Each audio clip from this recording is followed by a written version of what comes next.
Historical narrative on the rise of China. After the inception of People's Republic of China in 1949, People's Republic of China political party है एक, following जो बनी 1949 में, following the communist revolution under the leadership of Mao हमारे leader हैं, एक Chinese leader. Its economy was based on the Soviet model. ठीक है, तो इकोनॉमी दो ऑप्शन होते हैं, यूएस वाला या यूएसएसआर वाला. यूएस वाला होता है कैपिटलिस्ट, यूएसएसआर वाला होता है कम्युनिस्ट. तो हमारे चाइना ने अडॉप्ट करा कम्युनिस्ट वाला मॉडल, द सोवियत मॉडल. अब जो ये इकोनॉमिकल मॉडल था, ये क्या था? To create a state owned heavy industry sector from the capital accumulated from the agriculture. Soviet model adopt करा और इस मॉडल में क्रिएट करना था एक state owned heavy industry sector from the capital accumulated from the agriculture. It was short of foreign exchange that it needed in order to buy technology and goods on the world market. China decided to substitute imports by domestic goods. फिर क्या होता है? This model allowed China to use its resources to establish the foundations of an industrial economy on a scale that did not exist before. Employment and social welfare was assured to all citizens. China moved ahead of most developing countries in educating its citizens and ensuring better health for them. Economy also grew at a reasonable rate of 5 to 6%. अब limitations क्या थी?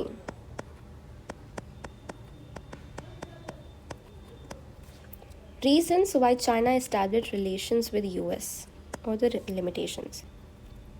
इतना agriculture production नहीं हो रहा था कि वो जनरेट कर पाएँ एक surplus for industry. Industrial production की बात करें तो it was not growing fast enough. International trade was minimal. Per capita income was very low. ठीक है, तो ये चार चीज़ें हैं. Agriculture production was not sufficient to generate a surplus for industry. Industrial production was not growing enough. International trade was minimal and per capita income बहुत कम थी. Chinese leadership took major policy decisions in 1970s.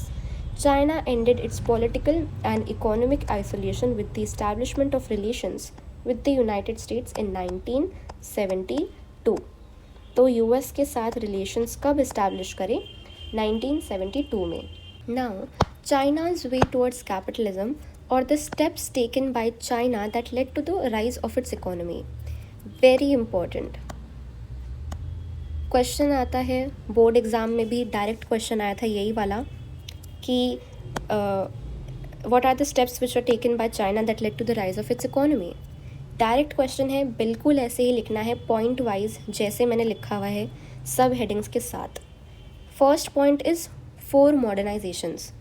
Primer Zhou Enlai propose the 4 modernisation that is agriculture, industry, science and technology and military in 1973.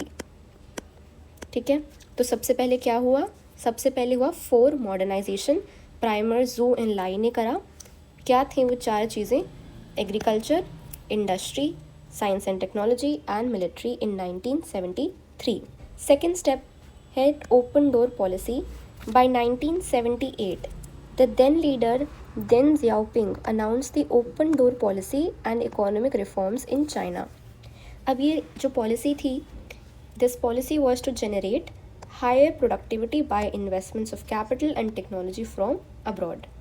तो second हुआ हमारा open door policy. याद करते जाओ side by side. अगर आप ये सब हेडिंग्स भी याद कर लोगे ना तो आपको अंदर का मटेरियल अपने आप याद आ जाएगा. 1978 डेट याद रखनी है, कौन सी डेट में क्या चीज़ हुई. 1973 में हमारे 4 मॉडर्नाइजेशन प्रपोज करी थी जू इन लाई ने, एंड 1978 में हमारा ओपन डोर पॉलिसी आई थी. थर्ड है introduction of a market economy. China followed its own path in introducing a market economy. The Chinese did not go for shock therapy but opened their economy step by step. Shock therapy हमने second chapter end of bipolarity में पढ़ी थी. तो shock therapy होता है the model of transition in Russia, Central Asia, East Europe from a authoritarian socialist system to a democratic capitalist system. Influence किसने करा था? वर्ल्ड बैंक ने एंड IMF ने. इस मॉडल ऑफ ट्रांजिशन को हम शॉक थेरेपी बोलते थे. तो हमारे चाइना ने फॉलोड करा अपना खुद का path in introducing a market economy. They did not go for shock therapy, they open their economy step by step. Fourth चीज़ है privatisation of agriculture and industry. तो privatisation of agriculture was done in 1982, followed by the privatization of industry in 1998.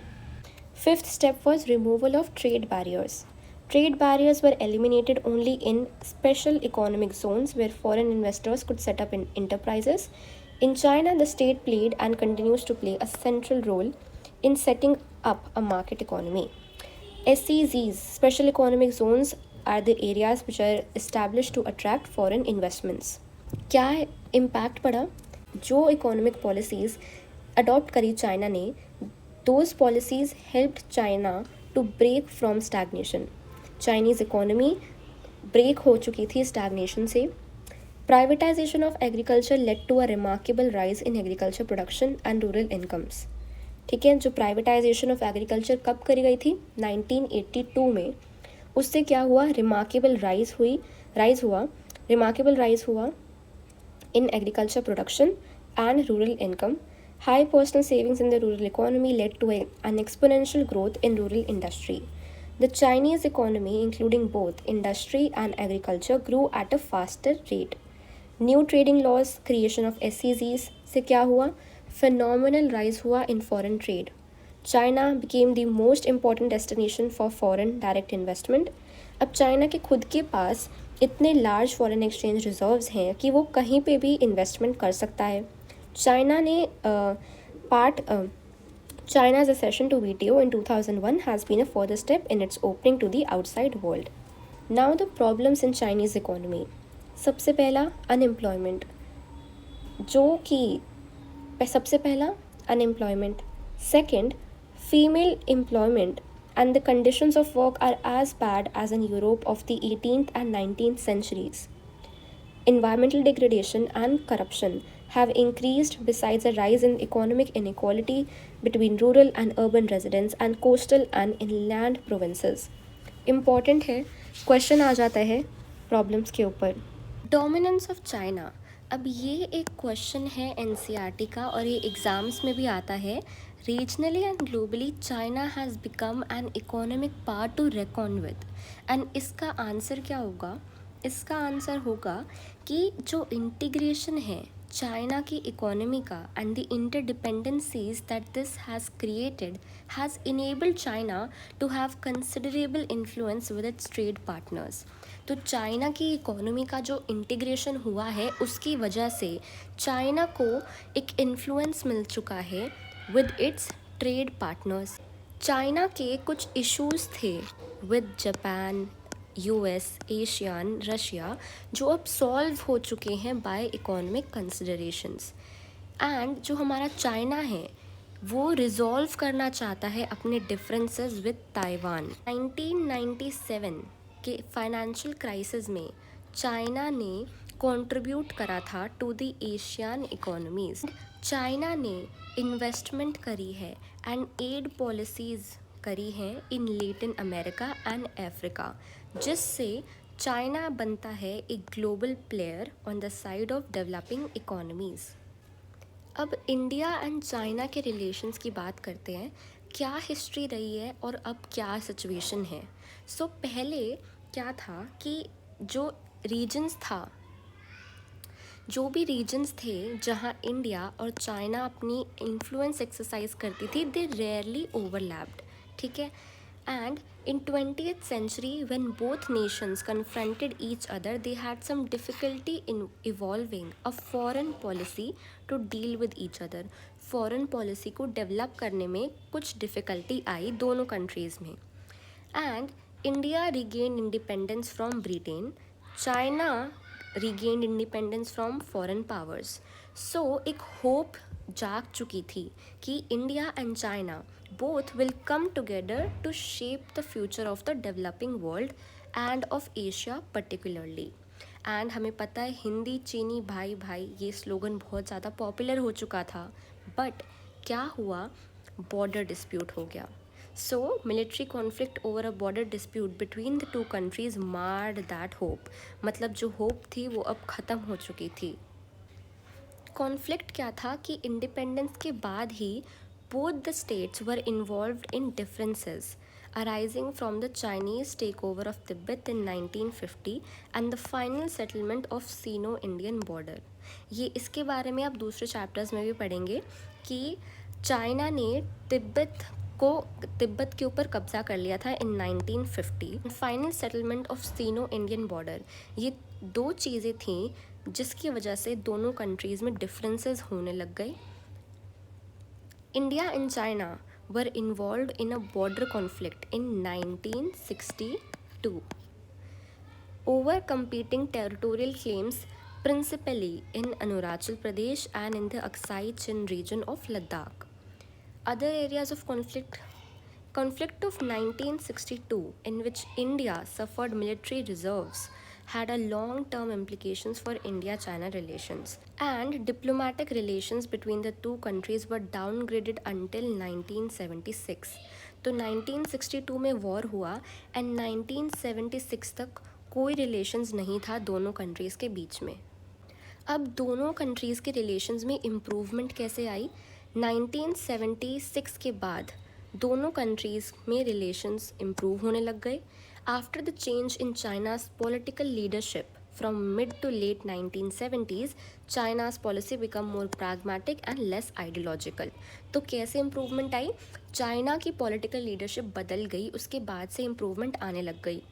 So, a series of talk to resolve the border issue was initiated in 1981. So, 1981 में कुछ talks करी गई to resolve this border issue. Since the end of the Cold War, there have been significant changes in India-China relations. So, ये सारे कुछ points हैं जो हमें अपने आंसर में लिख के आने पड़ेंगे कि कैसे a new era of relationship between India and China started. First of all, सबसे पहले राजीव गांधी ने विजिट करा था China in 1988 which provided the impetus मतलब एक स्टार्टिंग या फिर एक बिगनिंग काइंड ऑफ एक पुश देना कि उन्होंने विज़िट करा, तब से जो इम्प्रूवमेंट हुई रिलेशनशिप में. And since then both the government have taken measures to contain conflict को कम करने में उन्होंने दोनों कंट्रीज़ ने कोशिश करी है एंड मेंटेन करा है peace and tranquility on the border. They have also signed agreement, दोनों कंट्रीज़ ने अग्रीमेंट साइन करी है on cultural exchanges and corporation in science and technology and open 4 border post उन्होंने खोले for trade. With India-China trade growing at 30% per year since 1999, a more positive perspective on relations with China has emerged. So, trade बढ़ चुका है दोनों countries के बीच में, 30% trade बढ़ा है, तो एक पॉजिटिव पर्सपेक्टिव आया है. ये कुछ नंबर्स दिए हुए हैं कि कितना ट्रेड बढ़ा है दोनों कंट्रीज़ के बीच में over the years. Both countries have agreed to cooperate with each other in areas that could otherwise create conflict. तो दोनों कंट्रीज़ ने अग्री करा है कि वो कॉर्पोरेट करेंगे एक दूसरे के साथ, like bidding for energy deals abroad. ये एक वन ऑफ द एरिया है जिस एरिया में उन्होंने कॉर्पोरेट करा है. At the global level India and China have adopted similar policies in international economic institutions like WTO, World Trade Organization. इसमें दोनों कंट्रीज़ ने सिमिलर पॉलिसीज़ अडॉप्ट करी हैं. Under currents of Indo China relations. India's nuclear test in 1998, sometimes justified on the grounds of a threat from China, did not stop greater interaction. It is true that China was seen as contributing to the build-up of Pakistan's nuclear program. China help कर रहा था पाकिस्तान को build करने में एक nuclear program. China's military relations with Bangladesh and Myanmar were viewed as hostile to India's interest in South Asia. सो ये under currents थे दोनों कंट्रीज़ के रिलेशनशिप्स में. However, none of these issues is likely to lead to conflict between the two. अब ये under currents होने के बावजूद भी दोनों कंट्रीज़ के बीच में कोई कन्फ्लिक्ट नहीं होगा। अब बात करते हैं अपने एडिशनल टॉपिक्स के बारे में। तो सबसे पहला है BRICS. The term BRICS refers to Brazil, Russia, India, China and South Africa. Founded हुआ ये 2006 में रशिया में, एंड ब्रिक था पहले, अब ब्रिक्स में बदल गया जब साउथ अफ्रीका इंक्लूड हो गया इन द फर्स्ट मीटिंग 2009 में जो हुई। ऑब्जेक्टिव क्या है? ऑब्जेक्टिव है कॉरपोरेट करना एंड डिस्ट्रीब्यूट करना mutual economic benefits among its member besides non interference in the internal policies of each nation and mutual equality. Corporate करेंगे एंड हम डिस्ट्रीब्यूट करेंगे इकोनॉमिक बेनिफिट्स सारे मेंबर्स में, एंड हम इंटरफेयर नहीं करेंगे इंटरनल पॉलिसीज़ में ऑफ ईच नेशन, एंड हम हर एक मेंबर को इक्वालिटी देंगे।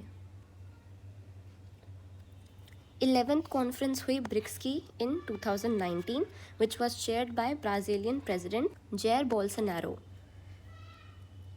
अब है Russia. Russia has been the largest part of the former Soviet Union before its disintegration, ठीक है, and after dissolution of Soviet Union in late 1980s and early 1990s Russia हमें पता है सबसे स्ट्रॉन्गेस्ट सक्सेसर था यूएसएसआर का। Russia की GDP is 11th in the world. बहुत अच्छा रिज़र्व है of minerals, natural resources, gases, जो बनाता है रशिया को एक बहुत ही पावरफुल कंट्री। रशिया एक न्यूक्लियर स्टेट भी है, and Russia is also a permanent member of the UNSC which is called P5। India की बात करें तो इंडिया एक बहुत ही इम्पॉर्टेंट इमर्जिंग ग्लोबल पावर है, ठीक है, 135 करोड़ की पॉपुलेशन है। अब स्ट्रैटेजिक पर्सपेक्टिव से military of India self sufficient है with indigenous nuclear technology making it another nuclear power. Make in India एक स्कीम है in technology and science is another milestone of the Indian economy. So all these changes are making India an important center of power in the present world. Israel की बात करें तो Israel अब जाकर emerge हुआ है as one of the most powerful nations and in terms of science, technology, defense, intelligence besides economy. सो कहाँ situated है? Middle of the burning politics of West Asian countries, Israel has reached to the new heights of global political standing by virtue of its indomitable defence powers, technological innovations, industrialisations, agricultural development. ये सारी चीज़ें आपको याद करने वाली है। Most probably इनके question 2 marks के आते हैं या फिर MCQ में भी आ सकते हैं, तो आपको कुछ पॉइंट्स हर एक कंट्री के याद रहने चाहिए। Sustaining against adversity is the principle with which a small Jewish Zionist nation, Israel, is placed in the contemporary global politics in general and the Arab-dominated West Asian politics in particular.